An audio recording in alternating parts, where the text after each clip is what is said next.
પ્રાચીન સમયમાં પર્વતરાજ હિમાલય અને તેમની પત્ની મેના દેવીને એક સુંદર પુત્રીનો જન્મ થયો. તેનું નામ રાખવામાં આવ્યું પાર્વતી.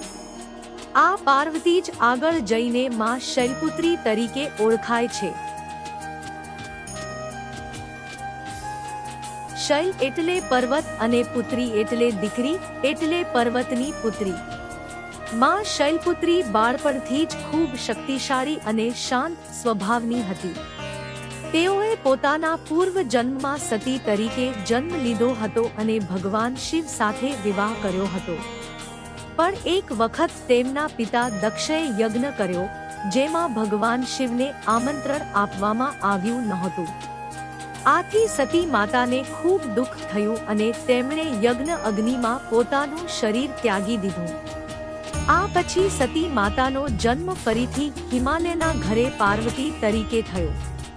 પાર્વતી માતાએ બાળપણથી જ ભગવાન શિવને પતિ તરીકે મેળવવાનો સંકલ્પ લીધો હતો.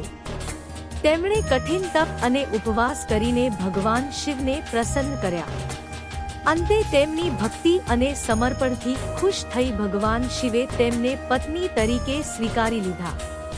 માં શૈલપુત્રીને બળદ પર સવાર બતાવવામાં આવે છે અને તેમના હાથમાં ત્રિશૂલ અને કમળ હોય છે.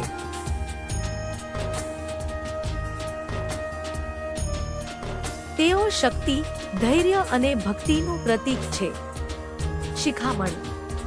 માં શૈલપુત્રી આપણને શીખવે છે કે જીવનમાં કેટલીય મુશ્કેલીઓ આવે, પણ જો વિશ્વાસ અને મહેનત રાખીએ તો સફળતા જરૂર મળે છે.